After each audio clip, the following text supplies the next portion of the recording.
Mainpat Chhattisgarh tourism का एक बहुत बड़ा हिस्सा है। इतना बड़ा कि हमें इसकी अजूबिया दो हिस्सों में बांटनी पड़ेगी। फिलहाल प्रस्तुत करते हैं पहला हिस्सा।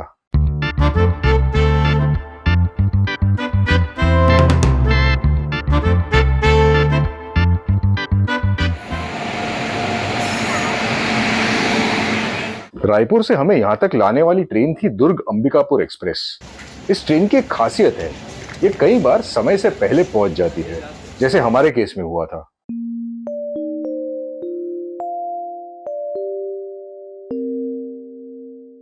अंबिकापुर स्टेशन से मैनपाट 50 किलोमीटर की दूरी पर है और हमने 2 दिन के लिए गाड़ी की थी। मैनपाट में देखने जैसे 2 बौद्ध मठ है, एक छोटा और पुराना और एक नया और बड़ा। पहले हम बड़ा वाला देखते हैं।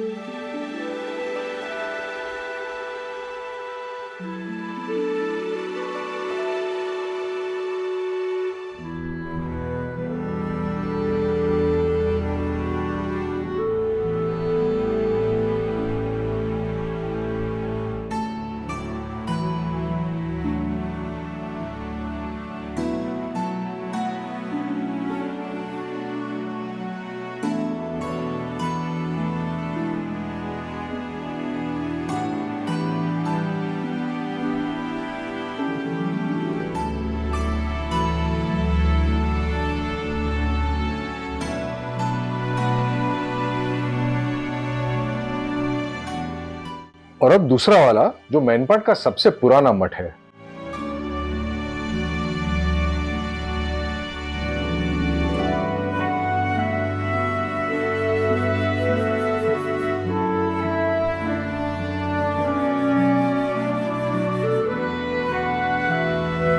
यहां इन रंग बिरंगी परचमों के बारे में पता चला, जो लगभग सभी तिब्बती घरों के बाहर आपको दिखेंगे।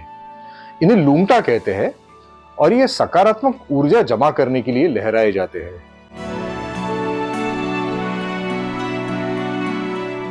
अब हम आए हैं टाइगर पॉइंट, जो यहाँ का एक मुख्य पॉइंट है। जैसे नाम से ही लगता है, यहाँ पर एक जमाने में टाइगर का वास हुआ करता था, इसलिए नाम आया है टाइगर पॉइंट।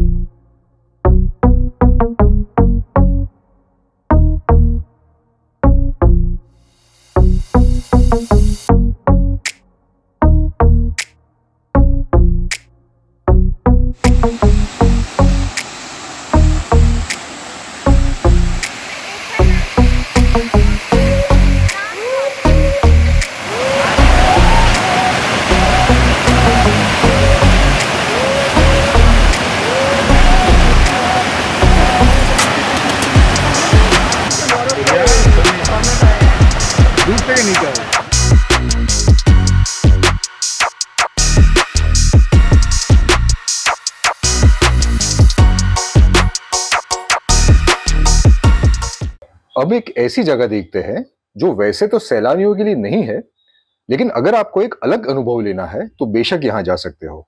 आलू एवं समशीतोष्ण फल अनुसंधान केंद्र। एक बार अंग्रेजी में भी पढ़ के सुनाता हूं। Potato and temperate fruit research station.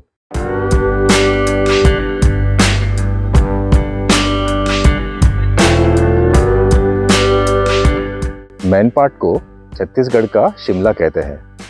उसका कारण है यहाँ की ऊंचाई, जिस वजह से यहाँ का वातावरण समशीतोष्ण रहता है और उसके अनुरूप यहाँ फल उगाए जाते हैं।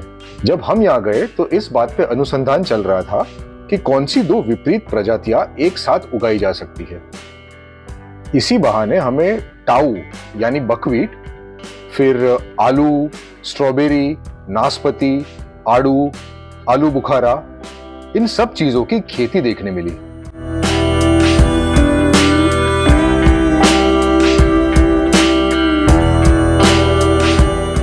खेतों में पानी डालने की भी एक अच्छी व्यवस्था है। पाइपों की क्यारियां बनाई गई है और पाइपों में जगह जगह छेद किए गए हैं, जिससे बूंद बूंद खेतों में पानी टपकते रहता है। स्ट्रॉबेरी की फसल पे एक ऊंचाई पे नलके हैं, जिससे पानी छोड़ा जाता है।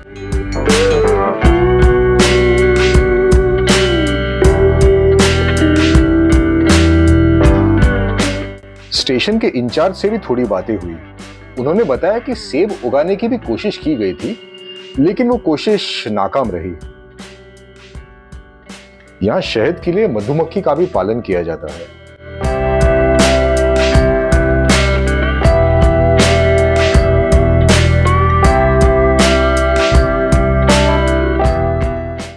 मेहता पॉइंट पे एक बहुत छोटी सी विजिट। पॉइंट तो बहुत अच्छा है, लेकिन सांझ धीरे धीरे ढलती जा रही है और हमें और 2 पॉइंट कवर करने हैं।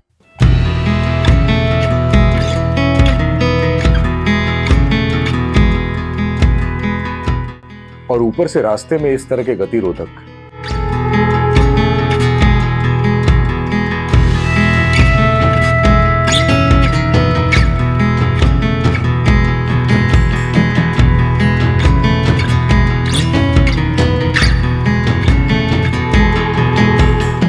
हम परपटिया पॉइंट पे है, जो मैनपाट का सनसेट पॉइंट है। ये मैनपाट से लगभग 30 किलोमीटर के अंतर पर है, इसलिए यहाँ पर कम लोग आते हैं। लेकिन यहाँ के नज़ारे देख के आप तय कीजिए आपको यहाँ पर आना चाहिए कि नहीं।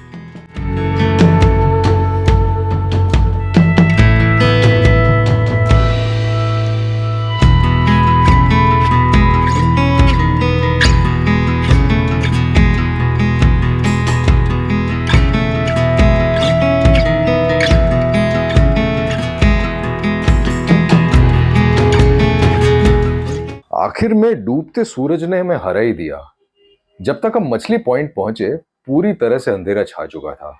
सिर्फ पानी के खलखल की आवाज आ रही थी। कुछ लोगों ने हमें कहा कि अगर आपने टाइगर पॉइंट देखा है तो आप मछली पॉइंट को छोड़ सकते हो, दोनों पॉइंट एक दूसरे जैसे ही है। चलिए अंगूर खट्टे यही मान के चलते हैं। अब अगर मैनपाट में ठहरने की और खाने की बात करें तो हम रुके थे डोलमा रिसोर्ट में, जिसे एक तिब्बती परिवार चलाता है। यह रहने की व्यवस्था बहुत अच्छी है और मैं डेफिनेटली रेकमेंड करूंगा कि अगर आप मैनपाट आते हो तो यहीं आके रुके।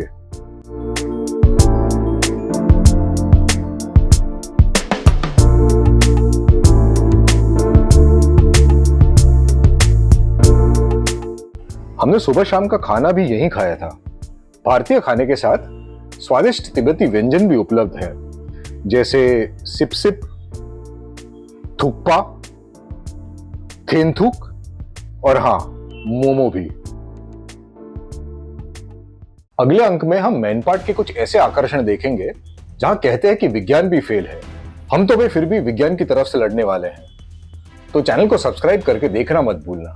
Thanks for watching.